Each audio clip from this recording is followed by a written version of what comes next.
me tell you why I'm happy. Because I know all hope is not lost.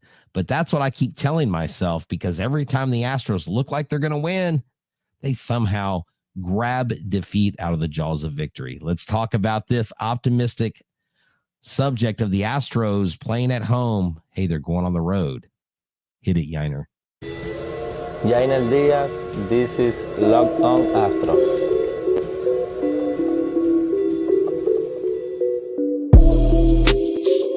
Hello and welcome to Locked On Astros, your daily Astros podcast. Here are your hosts, Eric the Man Huysman and Brett H-Town Wheelhouse Chancey.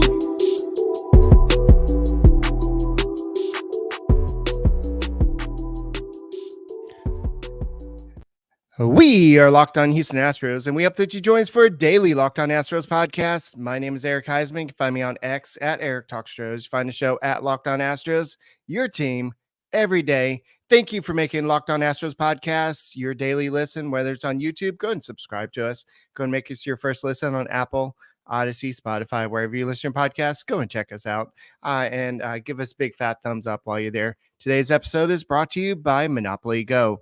I admit it, when you're watching a game and the Astros are kind of blowing it late, you kind of got to get the phone out and go ahead and play a little bit Monopoly Go. It's a mobile hit twist on the classic Monopoly. So join your friends and download Monopoly Go now free on the App Store or Google Play.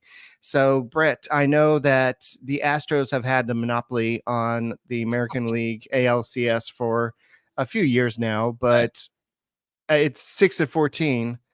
That's in danger. And where can they find you at? They can find me at HMO House on X, Instagram, and TikTok. They can find me at Back to the Bullpen on Instagram and YouTube.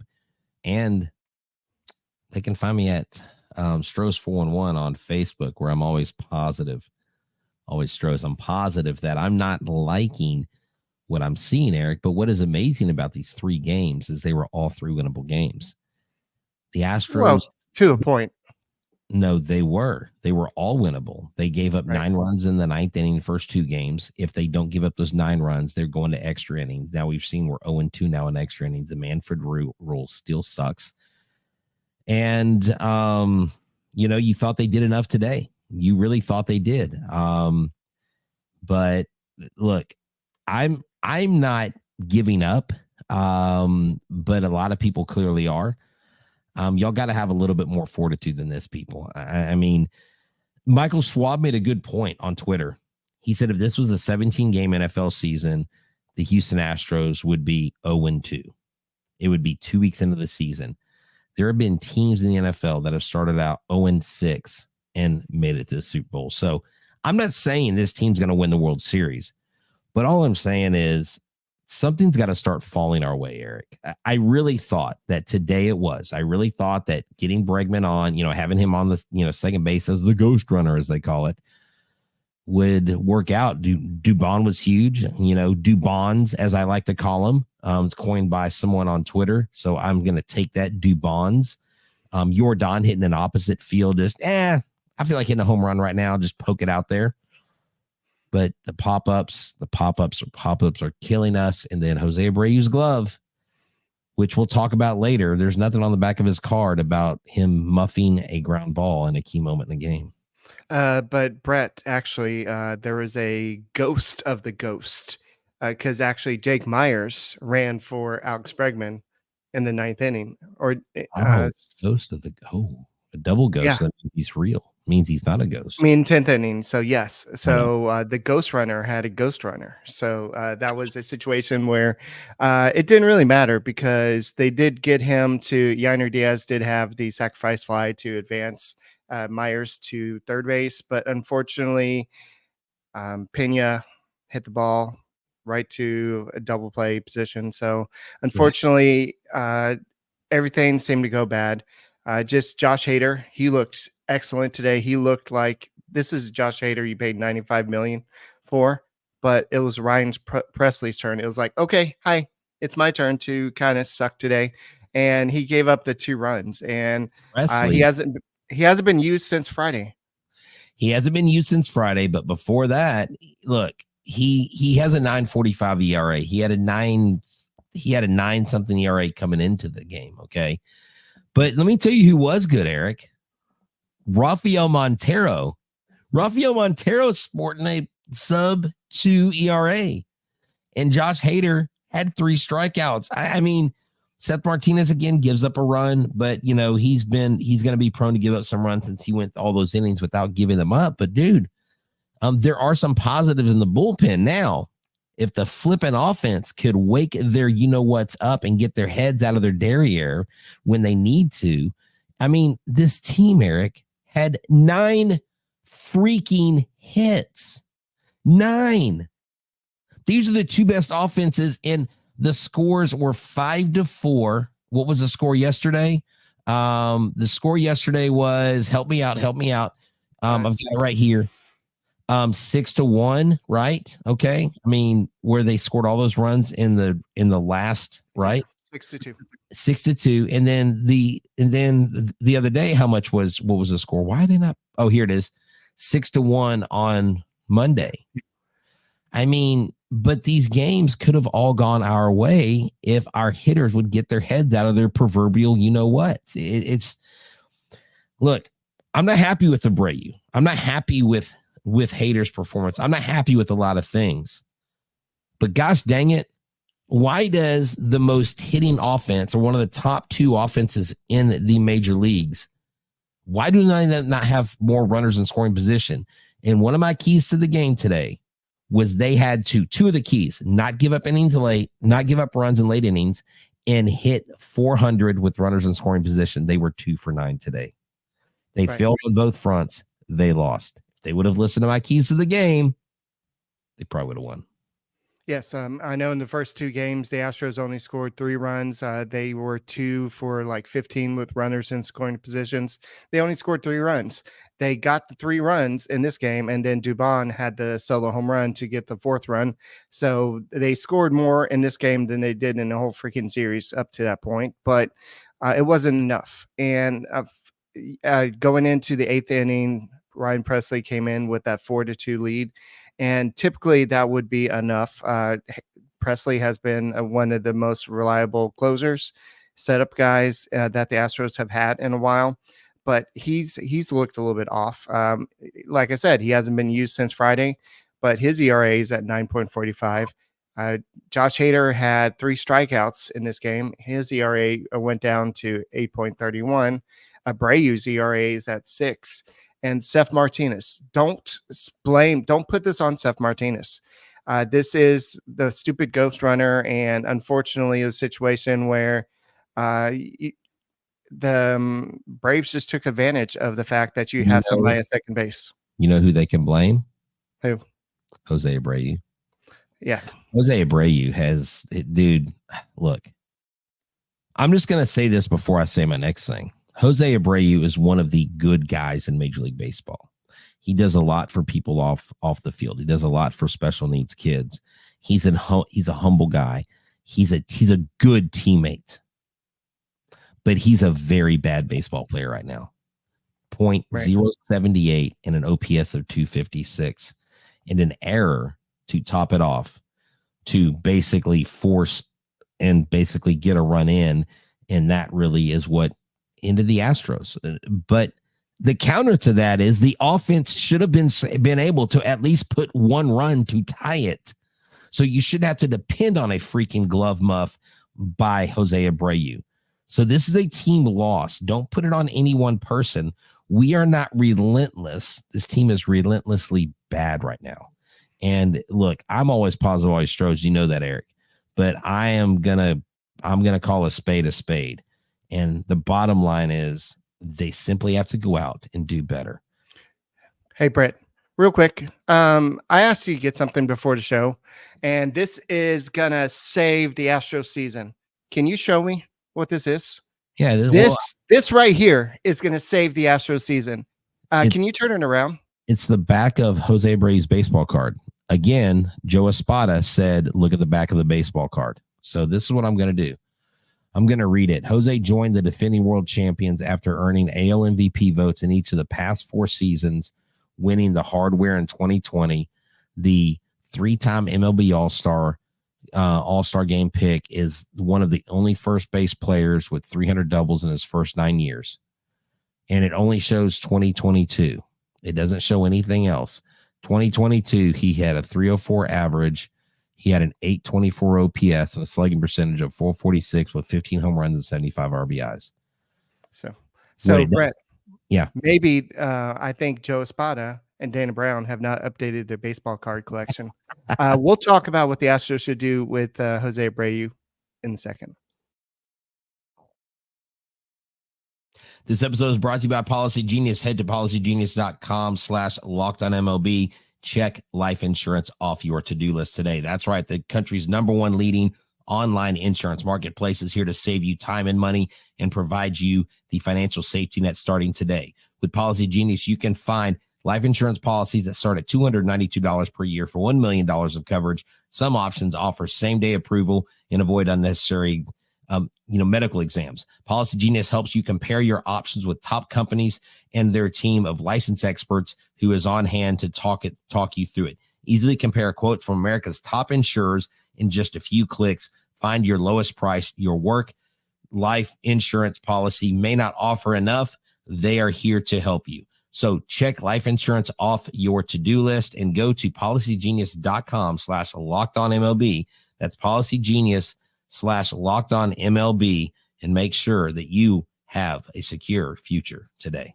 Guys, I want you to know I have an exciting announcement to make, and it's about Monopoly Go. You know what? I have been keeping an eye on the scores, putting all my heart into this, just like I do the podcast, and I'm super pumped to announce I've finally reached the top. And I'm obviously doing that. Why? Because Monopoly Go is the place to go. You probably heard of it. It's been downloaded over 150 million times. It's a great mobile twist on the classic game Monopoly that you grew up loving as a kid, playing with your family. You explore hundreds of Monopoly boards from Vegas to Camelot to the moon, all while raking in a huge fortune.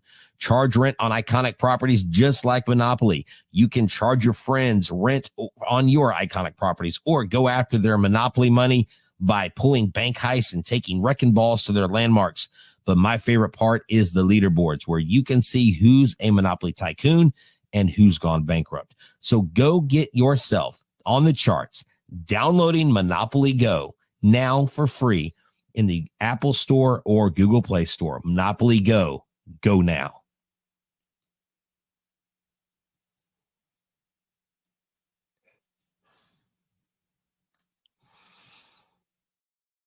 There we go. All right. Stop it. I think I did not edit a part of that out. Anyways, hey, that was a live read. So, guys, thank you for making Locked On Astros podcast your first listen every day. Make sure you go and check out Michael Connor with all the Locked On Astros postcast. It's going to be immediately after every game, win or lose. Check out Michael Connor. And if you can't get enough Astros talk, if you want to know what the heck's going on with the Astros, of course, keep on tuning into Locked On Astros podcast. But for more talk, go ahead and listen to Michael Connor, and go ahead and check out Locked On Sports Today. It's the first ever 24/7 streaming platform out there on YouTube. You can watch it on Amazon Fire TV.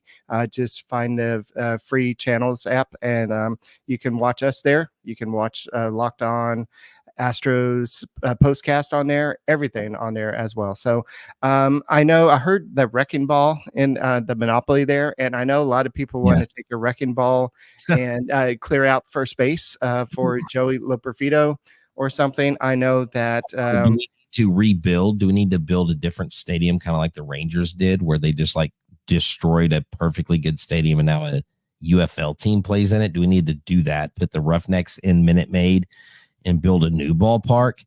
But hey, real quick, I just want to remind our viewers that are on the show, look, I don't know if you noticed this, but we have a speech pattern where we do not use foul language. So I would really appreciate it if y'all didn't cuss on our chat. If you keep cussing, I'll put you in timeout. If you do it a second time, I'll ban you. Period. End of story. We got people that come on the show, families that watch. We do not appreciate your language, so take that somewhere else. And that's the only warning you're going to get from H-Town Wheelhouse. All righty, guys. So I know that a lot of people are getting frustrated with Jose Abreu. So the only option at this point is to give John Singleton some more playing time. He has hit the ball really hard, but it hasn't really resulted in a lot of hits. But at the same time, you could bring up Joey Lopefido.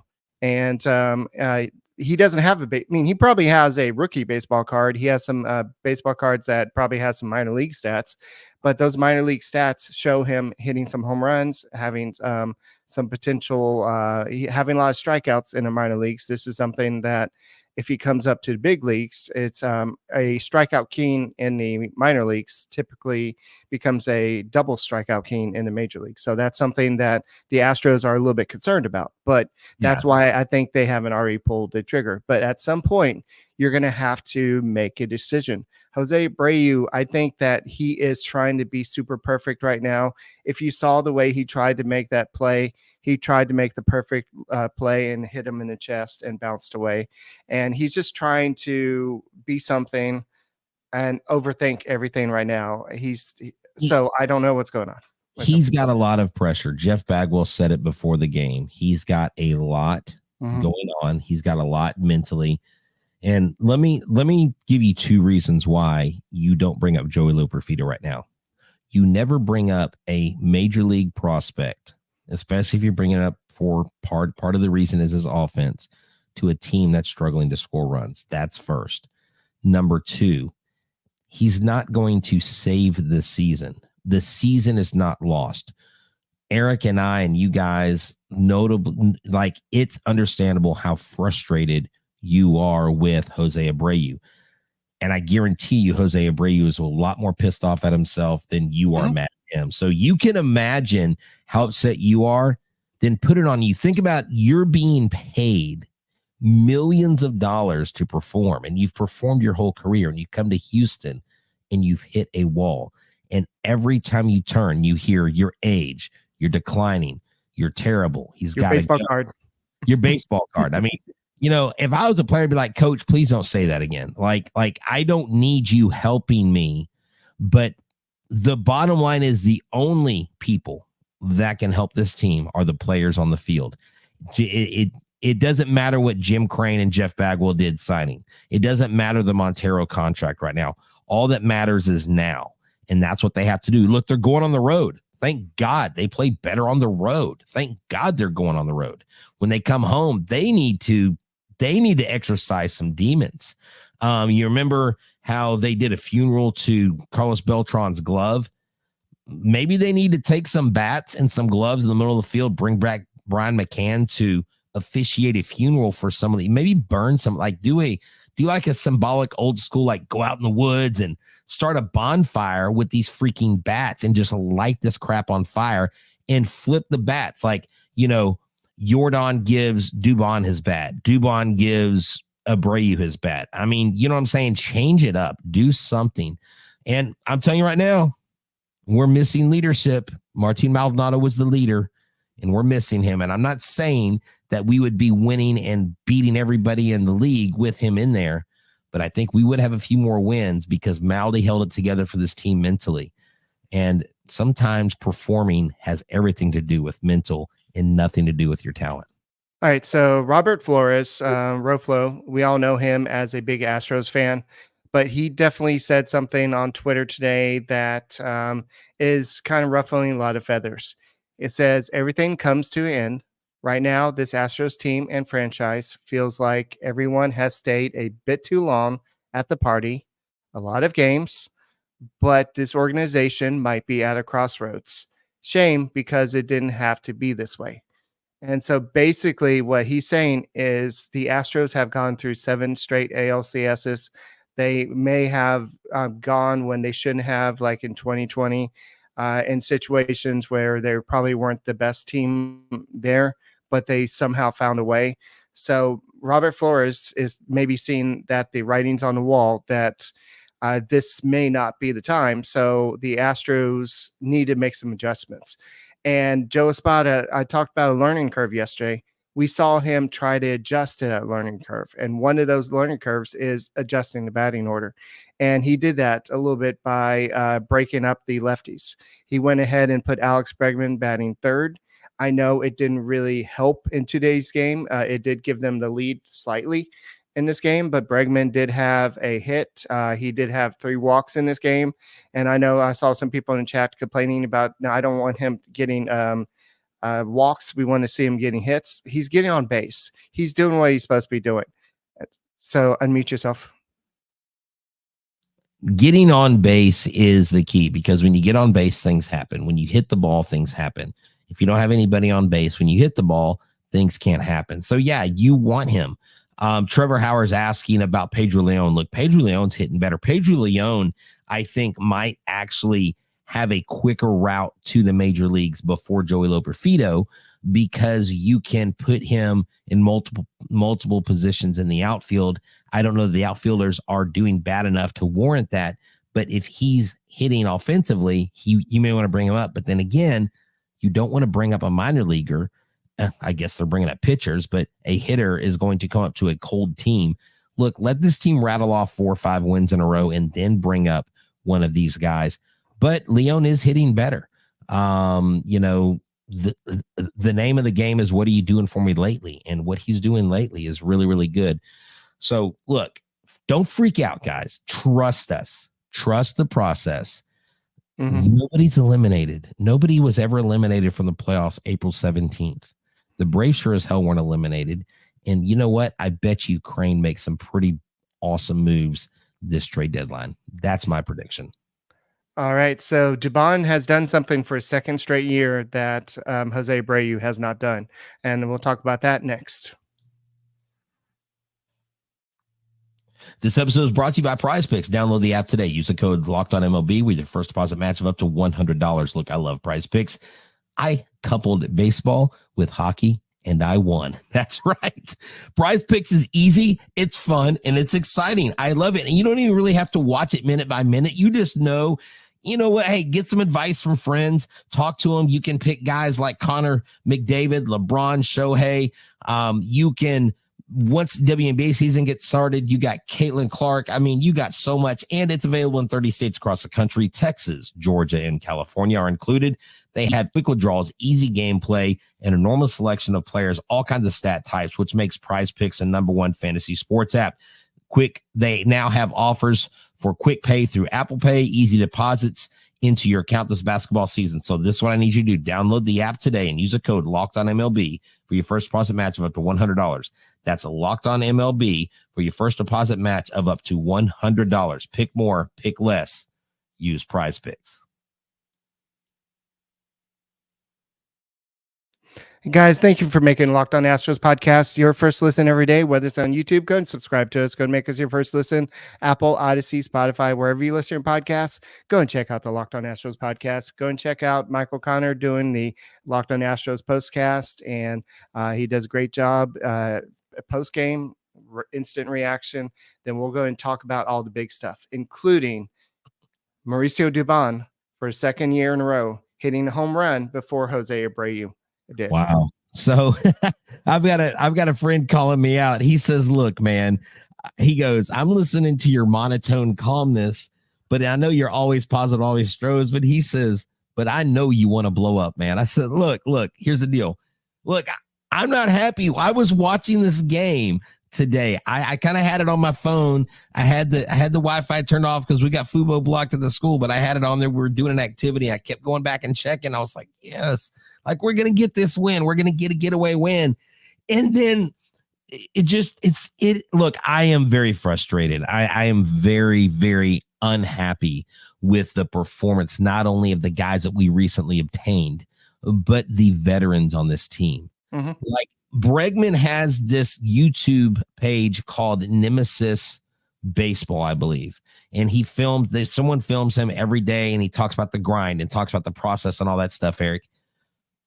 Whatever he needs to do something different, because he looks good in warmups. He looks good in training. We know he has the ability. Today, he makes a hell of a defensive play, throwing a runner out on his back foot from the deepest part of the infield dirt. A positive, right? Hitting the ball, a positive. There were positives in this game. Montero, a positive. But one thing I'm positive about, that if this team cannot score consistently, it's not just the Braves that are going to be beating them. It's the lowly teams that are going to be beating them. And you might see the Oakland A's be in front of the Astros. But I'm still going to hold out hope. I'm not going to give up. I'm not a bandwagon fan. I was buying 10 games for $20 in 2011, 2012, and 2013. If y'all want to jump ship, go root for the Phillies. If y'all want to jump ship, go root for the Padres. But for me and my house, we're going to root for the Astros. And so, yeah, I'm pissed off, but I'm always hopeful because I know these guys, you know what? They care more than I do. And that's what I rest in. And you look at the back of the baseball card. Yes, I look at the back of the baseball card. Yes. He rests his case, Your Honor. So Justin Verlander will make his first start of the season with, all right, Brett, thank you. All right. So he will, so Justin Verlander will make his first start of the season. Let me get the right one going. Where is it? I'm trying to find it. All right. I'm trying to keep I can't find, oh, there it is. No, it's right here. Okay, there it is. All right. So Brett had to take off, but I'm going to go ahead and finish off the show. So Justin Verlander, it is confirmed that he will go ahead and make his first start of the season on Friday versus the Nationals. So the Nationals are not a good team. I know historically the Astros have kind of played down to their opponents. So this is something that we hope that the Astros don't do this weekend because the Astros desperately need some wins. So after him, you're going to have Ronel Blanco and Christian Javier. These are arguably the best two pitchers that the Astros have had this year. I know Framber Valdez has had a good ERA when he is able to return. But if you're looking for some positives, who the Astros have right now is a big positive. So going for them this weekend. So how deep will Verlander go in these games? The last time he pitched, I think he threw 78 pitches, 79, 80, depending on which article you did. But everything is ready. And Espada said we got to be careful how hard we push him early. I know he's going to want to stay out there and give us opportunity to win, but we have to be cautious with how hard we push him. And he says that getting Verlander back is huge because it brings a level of confidence to our team, a boost of confidence that we're going to get someone that's been an MVP, a Cy Young Award winner to the mound for the moral to get stuff started and moving in the right direction. That means a lot. Plus, you got to read the back of the freaking baseball card. Justin Verlander can do a lot of stuff. So, and it's very possible, they said that Joe Espada said that Framber Valdez could come off the injured list during the team's upcoming 3-city, 8-game road trip. So Framber Valdez reported no soreness after playing catch again. So he's looking like he's going to return pretty soon, which is a big thing. He said he continues to play catch. Things are moving well here for Framber. So Framber Valdez was placed on IL, retroactive to April 6th. So the Astros are off tomorrow. They have an off day Monday before starting series in Chicago. So the best time that he can return is probably maybe in the Cub series or maybe even when the Astros travel to Mexico City to play the Rockies. So we'll see what happens. But the Astros have a chance to make up some ground. Are they going to go streaking and win every game? I don't know.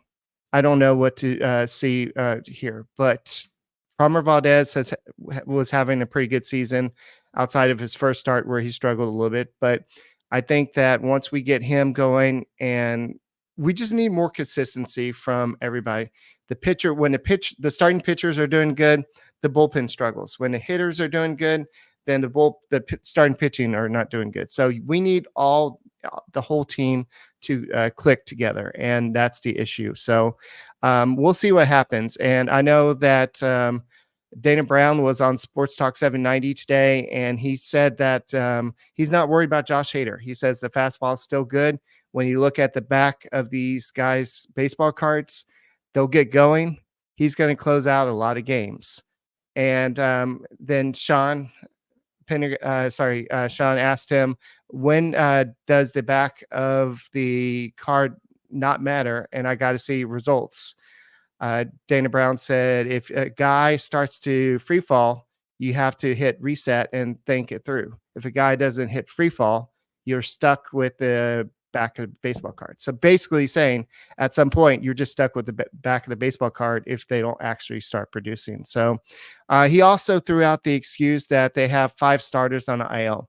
Are y'all playing fantasy baseball? I know I am. And I have like 6 people on the IL. I feel like I'm losing players every day. And so every team is dealing with this. You have the Dodgers. They have half of their starting pitchers on the IL. Every team is dealing with this, but I don't think that other teams are struggling as bad as the 6-14 Astros. And so I know a lot of people worried about Ryan Presley and that fact that he got traded, but no, Dana Brown said that he was going to be used in yesterday's game if it was close or if they got the lead late. So that's what Dana Brown kind of said yesterday. But I don't know what's going to happen with Jose Abreu at this point. I think at some point you have to decide it's time to sit him. It's time to bench him. Joey Lopefido, I don't know when they're going to bring him up. He's still striking out a little bit, but everything looks good for him. But the Astros have an off day. They have time to reflect on things. Oh, by the way, Forrest Whitley was sent down, so Justin Verlander can return. So Forrest Whitley got his major league debut out of the way, so now he can go back down and reflect on what happened and try to do a little bit better job next time, even though it wasn't really his fault. He was put in an impossible situation. That's all we got for this edition of the Locked On Astros podcast. My name is Eric Huysman. That was Brett Chancey, who had to take off a little early, and we will see you tomorrow. And go Astros, try to stay positive, and we'll see you tomorrow.